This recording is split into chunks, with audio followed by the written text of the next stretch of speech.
Well, welcome back to another one, guys. It's coming up to hunting season real quick now. It's August 24th, and next Thursday, heading west to North Dakota to go hunt some over-the-counter whitetails. We've been doing a bunch of online scouting out there, and it's just been getting us real fired up for the season. I've been shooting my bow pretty much every day now for the last month. Just keep tweaking and tuning that thing, trying to get it ready to go for this season. I just want to make sure I'm dialed, and that actually is the reason why I'm making this video today. It's not really a video that a lot of people kind of put out on the internet. Most videos are a lot more success stories and a lot more wins and don't really talk much about the failures, but that's a video that I'm going to do for you guys today, and you know, kind of bust my own ego down a little bit, and hopefully I can resonate this with people, and you know, you guys can end up learning from my mistakes instead of having to go out there and make them yourselves. With that being said, this is going to lead me to early October of last year. It was youth gun season here in Wisconsin. I went out one afternoon, started still hunting my way through the property. I had an idea of where I wanted to go. There's a marsh that these deer bed in, and they work their way up to some private ag fields to feed for the night. So I was trying to hit that transition. I worked my way down the private public edge and ended up finding a nice tree to set a saddle up in. So I got set up, had perfect shooting lanes. Wind was blowing from the marsh to the private. The last 10 minutes of legal shooting light, I had a doe work up out of that marsh. One of the mistakes that I made was not practice drawing enough while I was in the stand. Because I'm saddle hunting, I'm facing the tree. Unlike a tree stand, your back is against the tree. And I had my camera arm off to my right hand, and I was anticipating most of the deer traffic to come off my left, put the camera in between me and the tree. Unfortunately, you know, there's a couple trails that these deer could have taken, and this doe ended up working her way to the right side of me.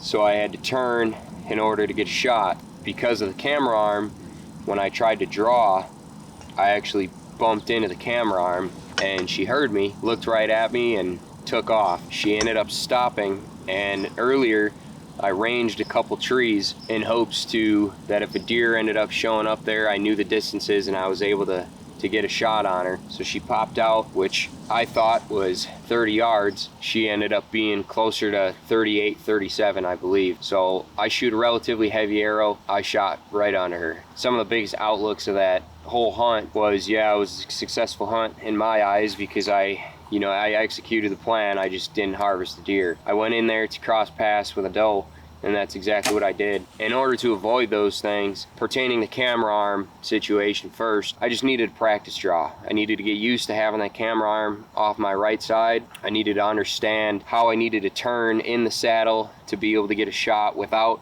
swinging and hitting that camera arm. Not everybody films their hunts, but if you do self-film and you do have a camera arm, that's one thing that I'm going to double and triple check every setup now. Just make sure that when you're drawing, if you need to swing over or adjust a little bit, that you're not going to hit metal on metal and make that big loud thud that doe ended up hearing. She was at 10 yards and I could have had a perfect shot on her, but because of me hitting that camera arm, it tore her out of there. Earlier in that hunt, when I first got set up, I started ranging multiple different trees just to get a good gauge on where these deer trails were coming out. A couple hours went by until that doe ended up showing up.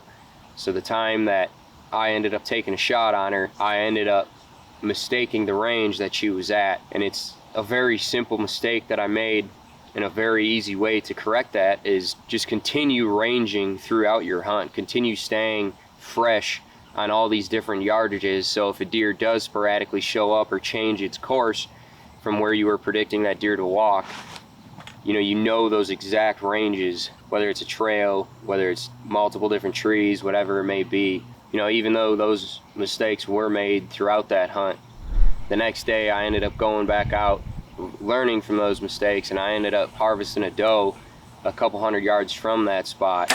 Now fast forward all the way to late season here in Wisconsin. I believe it was actually the first day of the year, if not the last day of 2023, and I went out to a new property that I've never been in hopes to just fill another doe tag. I went into that property trying to read fresh sign and figure out where these deer were bedding in hopes to cut them off as they'd work towards food later on into the evening. It was winding down to the end of the season and you're just tired, not as sharp as you are at the beginning of the season. I've been sitting for like 3-4 hours already. Sun's starting to slowly go down.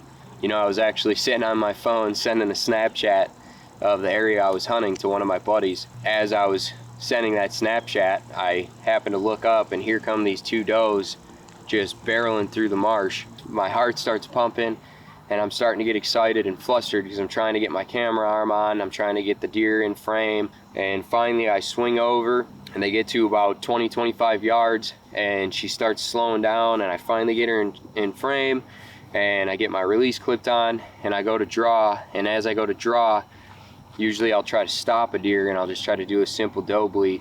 Well, this time, because my excitement was going, my adrenaline was going, and I had so many different things going on that I wasn't really paying attention to how loud I was. So when I doe bleeded at her, I pretty much just screamed right at the deer.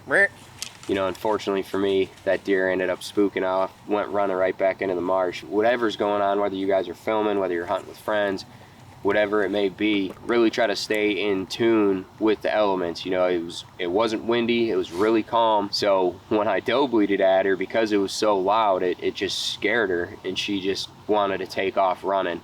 You know, I got all worked up and the best decision that I thought was possible was try to get her to stop. But moving on from that hunt to my last hunt, a good buddy of mine, Chris, has a permission piece that's in an urban environment, and I've never hunted in an urban setting like that, and it was a great hunt. We've seen a lot of deer, had some great action, but like I was saying, the biggest heartbreak of the season was that hunt. We both have been struggling on trying to get some deer harvested. I shot that doe earlier in the year, but our freezers are still running pretty empty. So we went out there with hopes of filling a buck tag, filling some doe tags. We weren't quite sure, but we weren't going to be super picky. Probably an hour and a half into the hunt, this doe and some fawns come working out of this thicket. They go to cross from thicket to thicket, and there's an opening that's roughly 20 yards, 30 yards wide. This doe's walking along a trail that's roughly 30 yards. And I had a 1-pin sight at the time. I was set on 30 yards. I triple checked this bush that she was headed for, and that trail did a Y at that bush, and she could either go behind it or in front of it. Because of my luck, she chose to go behind that bush, and that changed her yardage from me from 30 yards to 35 yards. Looked quick, changed it 5 yards, drew, she stopped, took a shot, and what do you know, shot right under her. Just kind of struck back by it, to be honest. You know, I wasn't quite sure exactly what was going on, but I ended up taking the time to look down at my sight. Because it's 1-pin, whatever mark that your sight's at, that's going to be your yardage. And I also do shoot a relatively heavy arrow, so I get a decent amount of arrow drop farther distances go out. In the fluster of everything, I just looked quick and I ended up only moving 5 yards, but I moved the wrong direction. You know, I was at 30 yards and I should have moved it to 35, but because of doing everything quick and not really focusing on the sight, trying to keep the doe in sight and keep an eye on her, I just looked quick, moved it 5 yards, and I moved it to 25 yards, hence the reason for shooting right onto her. Luckily enough, it was a clean, complete miss. You know, I tried to gather my thoughts, really focus on that and reflect on it while we were sitting there hunting for the rest of the night. A couple hours goes by, and next thing you know, Chris starts tapping the tree and he's like, hey, big buck's coming.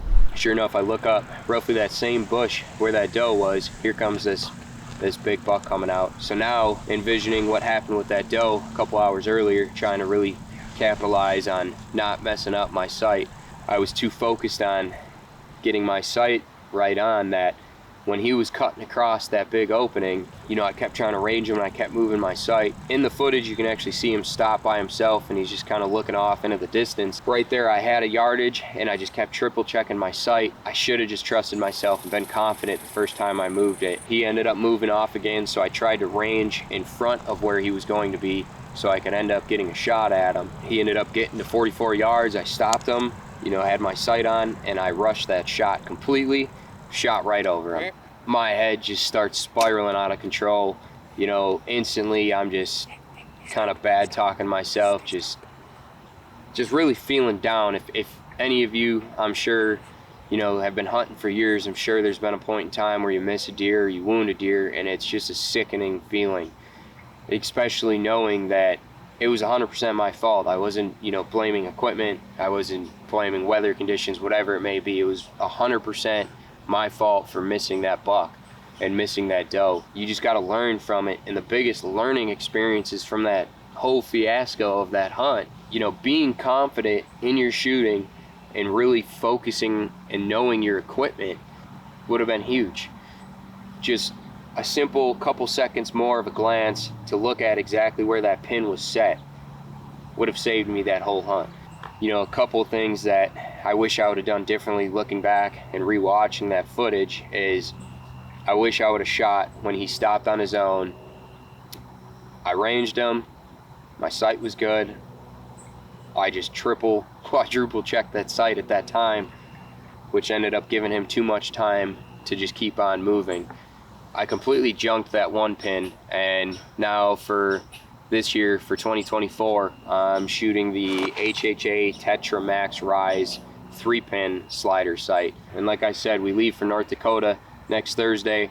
I just want to make sure before I head out there and start hunting for these whitetails that I'm just extremely confident in the ranges that I'm comfortable shooting at. To kind of bring everything back together here and just go over the mistakes that we just talked about, was the first one, which would have been that doe that I missed in early October during youth season.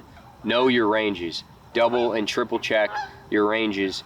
You know, if you have a rangefinder sitting in your pocket in your backpack, it only takes, you know, 30 seconds to range a couple trails, range a couple trees, and get comfortable with knowing those yardages. Jumping forward to the late season hunt that I spooked those deer, biggest takeaway with that is pay attention to your environment. Those deer were already spooked and on edge. They came running in out of that marsh. I don't know if they got spooked from a pheasant hunter. I don't know if they got spooked from another deer, potentially coyotes chasing them.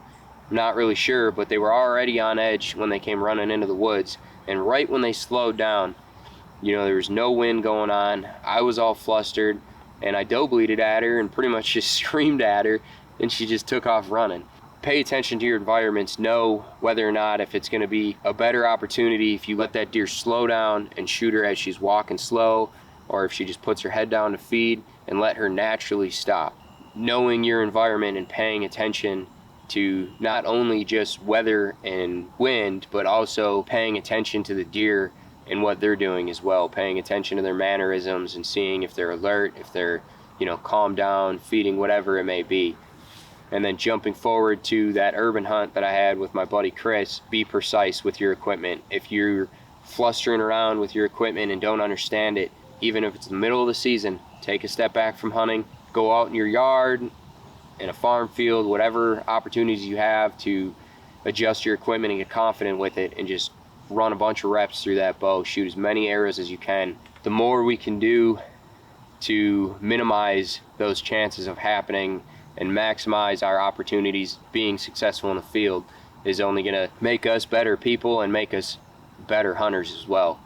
Moving forward that hunt to that buck, it's the same situation. You know, I got flustered. I was overthinking about my sight and not paying attention to the buck as much that time. It's a really give and take on those hunts. You got to pay attention to your whole environment.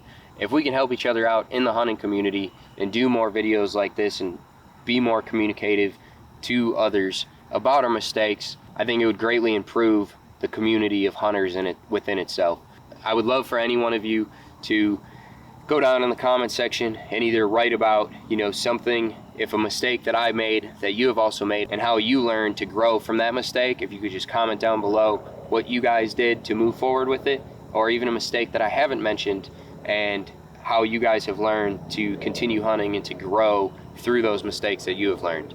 Now, with the fall of 2023 being behind us and learning from those mistakes, that gets me really excited to start our journey with 2024, which is going to lead us to North Dakota next week, and we're going to have 3 tags out there that we can fill. We're going to be out there for 8-9 days roughly, and our goal is going to be spot and stalk and whitetail. So it's going to be all ground hunting, no tree stands, no saddles, just brand new environment, brand new situations, brand new equipment. I hope you guys are getting things ready for the 2024 season here. I hope you guys are excited. I know the whole group is completely thrilled to be starting deer season here in the next week. So I greatly appreciate you guys watching. If you guys can, hit that thumbs up button, leave a comment down below like I said, and hit that subscribe button to follow us along for this year. We'll catch you guys on the next one.